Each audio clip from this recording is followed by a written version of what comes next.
హుజూర్ నగర్ మాజీ MLA Shanampudi Saidireddy BRS పార్టీలో చేరుతారు అనే ప్రచారం ఊపందుకుంది. సైదిరెడ్డి సమీప బంధువులంతా బీఆర్ఎస్ లోనే ఉన్నారు.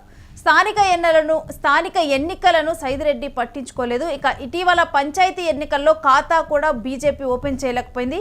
వలస నేతలకు పెత్తనమిస్తే ఎలా అంటూ కూడా బీజేపీ క్యాడర్ అసహనం వ్యక్తం చేస్తోంది. 2019లో హుజూర్ నగర్ అసెంబ్లీ ఉప ఎన్నికల్లో బీఆర్ఎస్ తరపున పోటీ చేసి గెలిచారు సైదిరెడ్డి. 2023 అసెంబ్లీ ఎన్నికల్లో ఓటమి ఎన్నికల తర్వాత కూడా బీఆర్ఎస్ నుంచి బీజేపీలో చేరారు సైదిరెడ్డి.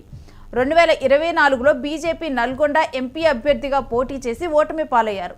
హుజూర్ నగర్ నల్గొండలో పార్టీ బలపడుతుందనుకున్న కమలం నేతలకు ఇప్పుడు తీవ్ర నిరాశ ఎదురైంది. కనీసం ఖాతా కూడా ఓపెన్ చేయలేకపోయింది. ఉమ్మడి నల్గొండ జిల్లాలో బీజేపీ ఎదిగే అవకాశం లేకపోవడంతో వచ్చే ఎన్నికలలో బీఆర్ఎస్ పార్టీ నుంచి పోటీ చేసే ఛాన్స్ ఉంటుందంటూ కూడా ఇప్పుడు సైదిరెడ్డి బీఆర్ఎస్కి వెళ్లే యోచన చేస్తూ ఉన్నారు. సైదిరెడ్డిని బీఆర్ఎస్కి వెళ్ళమంటూ కూడా సమీప బంధువులంటూ కూడా చెబుతూ ఉన్నారు.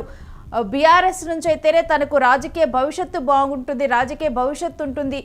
బీజేపీకి ఇప్పట్లో కూడా నల్గొండలోనైతే ఆదరణ లభించే అవకాశం లేదని వాళ్ళందరూ హితవు పలుకుతున్నట్లుగా తెలుస్తుంది. మరి సైదిరెడ్డి దారెటు అనేది కూడా మా ప్రతినిధి సతీష్ని అడిగి తెలుసుకుందాం. సతీష్, శానంపూడి సైదిరెడ్డి ఇప్పుడు మరలా బీఆర్ఎస్ గూటికి చేరబోతున్నారా ఏంటి?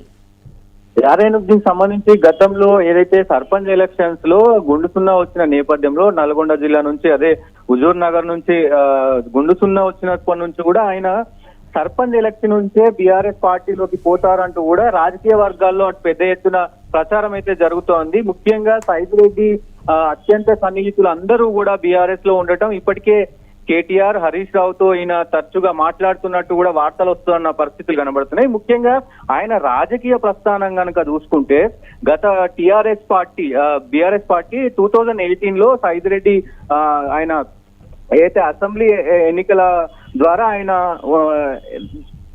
వచ్చారు. సో ఈ నేపథ్యంలో అక్కడ 2018లో ఆయన ఉత్తమ్ కుమార్ రెడ్డి చేతిలో స్వల్ప ఓట్లతో ఓడిపోయారు. దాని తర్వాత 2019లో సో ఆయన ఉత్తమ్ కుమార్ రెడ్డి అటు ఎమ్మెల్యేగా అటు ఎంపీగా ఉన్నారు. సో ఎంపీగా ఉన్న సమయంలో అక్కడ ఉప ఎన్నిక వచ్చింది. ఉప ఎన్నిక ఉత్తమ్ కుమార్ రెడ్డి భార్య పద్మారెడ్డి చేతిలో మళ్ళీ ఓడిపోయారు. కానీ 2023 ఎలక్షన్స్ లో మళ్ళీ ఏదైతే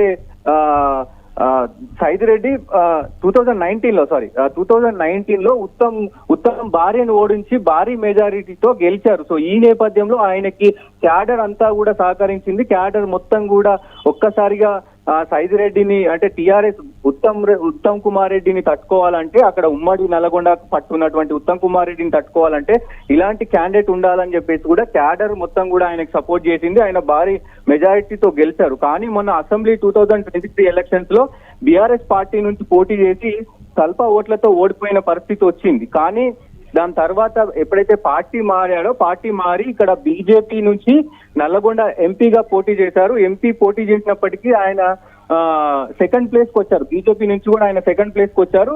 అలాగే బీఆర్ఎస్ 3వ ప్లేస్ పడిపోయింది. కాంగ్రెస్ సంబంధించినటువంటి జానారెడ్డి కొడుకు రఘువీర్ గెలుపొందినప్పటికీ ఏదైతే సైదిరెడ్డి కూడా సెకండ్ ప్లేస్ లో ఉన్నాడు. సో ఓటమి పాలైన తర్వాత ఇటు తరచుగా బీజేపీకి సంబంధించినటువంటి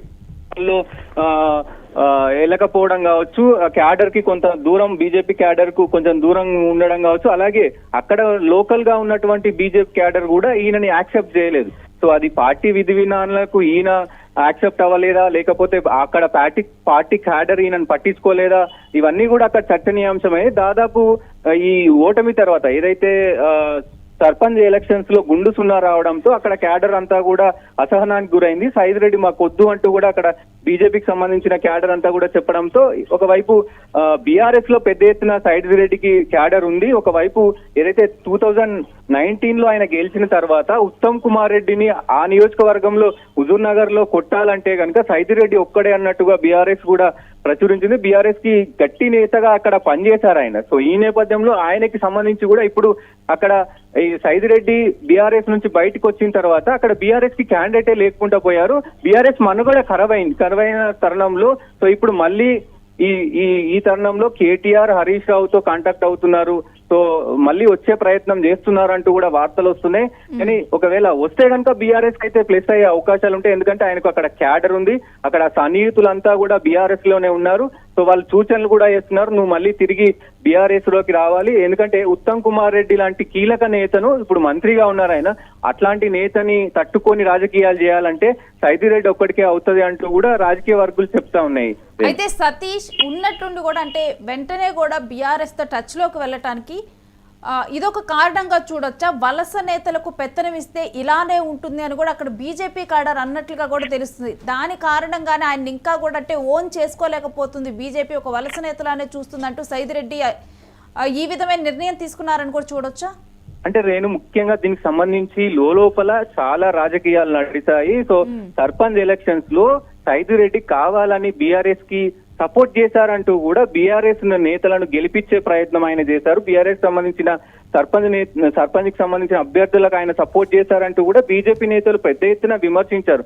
కానీ ఆయన బీజేపీకి నేను హోల్ హార్టెడ్ గా పనిచేశాను, అయినప్పటికీ పార్టీ నన్ను గుర్తించట్లేదు, పార్టీ ఇక్కడ లోకల్ క్యాడర్ కూడా నన్ను గుర్తించట్లేదు, కనీసం నన్ను ఒక కార్యకర్తలాగా కూడా గుర్తిస్తలేరు అంటూ కూడా ఆయన అసహనానికి గుర్తు చేశారు. ఈ నేపథ్యంలోనే ఈ సర్పంచ్ ఎలక్షన్స్ అయిపోయిన తర్వాత ఆయన పూర్తి అసహనానికి బీజేపీ పార్టీ మీద బీజేపీ క్యాడర్ మీద అసహనానికి ఉన్నారనే వార్తలు అయితే తెలుస్తా ఉన్నాయి. సో ఈ నేపథ్యంలోనే ఇటు కేటీఆర్ హరీష్ కూడా ఫోన్ చేసి టచ్ లోకి వెళ్ళినట్టు కూడా తెలుస్తా ఉంది రేణు. సో ఈ ఓవరాల్ గా ముఖ్యంగా అక్కడ క్యాడర్ ఏదైతే బీజేపీకి సంబంధించిన క్యాడర్ ఈయనను యాక్సెప్ట్ చేయకపోవడం, అలాగే ఈయన కూడా బీఆర్ఎస్ కి సపోర్ట్ చేయడం, ఎందుకంటే ముఖ్యంగా బీజేపీ సైదిరెడ్డికి సంబంధించి బంధువులు కావచ్చు, సైదిరెడ్డికి సంబంధించిన మొత్తం క్యాడర్ అంతా కూడా బీఆర్ఎస్ లోనే ఉంది, ప్రజెంట్ ఇప్పటి వరకు కూడా బీఆర్ఎస్ లోనే ఉంది. సో ఈ క్యాడర్ అంతా ఆయనని మళ్ళీ నువ్వు బీఆర్ఎస్ లోకి రావాలి, సో బీఆర్ఎస్ లోకి వస్తేనే మనకి ఫ్యూచర్ ఉంటది అంటూ కూడా పెద్ద ఎత్తున మాట్లాడుకోవడం ఇవన్నీ జరిగినట్టు తెలుస్తా ఉంది. సో ఈయన కూడా లోపల బీఆర్ఎస్ పార్టీకే సర్పంచ్ ఎలక్షన్స్ లో సపోర్ట్ చేశారనే వార్తలు కూడా గట్టిగా వినబడుతున్నాయి రేణు. సో ఇదంతా పొలిటికల్ సినారియో చూస్తే కనుక సైదిరెడ్డి 100% మళ్ళీ బీఆర్ఎస్ లో చేరుతాడనే సంకేతం అయితే తెలుస్తా ఉంది Renu. Right, thanks for the details Satish. Huzur Nagar మాజీ ఎమ్మెల్యే శానంపూడి సైదిరెడ్డి తిరిగి బీఆర్ఎస్ పార్టీలో చేరుతారంటూ ప్రచారం ఊపందుకుంది. ఈ మేరకు ఆల్రెడీ కూడా సైదిరెడ్డి ఇప్పటికే కూడా కేటీఆర్తో టచ్లో ఉన్నారు, వారందరితో కూడా మాట్లాడుతూ ఉన్నారు. సైదిరెడ్డి సమీప బంధువులంతా కూడా ఇంకా సమీప బంధువులంతా బీఆర్ఎస్లోనే ఉన్నారు, ఆయనకి క్యాడర్ మొత్తం కూడా బీఆర్ఎస్లోనే ఉంది. బీజేపీలో ఆయనకంటూ కూడా క్యాడర్ కానీ ఎవరూ లేరు. మరొకటి ఏంటంటే ఈ సర్పంచ్ ఎన్నికల్లో కనీసం బీజేపీ ఖాతా కూడా తిరగపోవటానికి, గుడ్డు సున్నా రావడానికి కారణం సైదిరెడ్డి అని చెప్పి కూడా ఆరోపణలు ఉండటం, బీఆర్ఎస్కి ఆయన సహకరించారు బ్యాక్ ఎండ్లో, అందుకనే బీజేపీ కనీసం ఖాతా ఓపెన్ చేయలేకపోయిందని, మరొకవైపు బీజేపీలోనే వలస నేతలకు టికెట్ ఇస్తే ఇదే విధంగా ఉంటుందంటూ కూడా అక్కడ క్యాడర్ కూడా మాట్లాడటం, ఇవన్నీ కారణాలతో కూడా సైదిరెడ్డి మరలా కూడా బీఆర్ఎస్కి వెళ్లే ఆలోచనలోనే ఉన్నట్లు తెలుస్తూ ఉంది. ఇక ఈ మేరకు కొన్ని రోజుల్లో కూడా క్లారిటీ రానుంది, తాను బీఆర్ఎస్లో ఎప్పుడు చేరతారు ఏంటి అనే అంశం కూడా తెలియనుంది.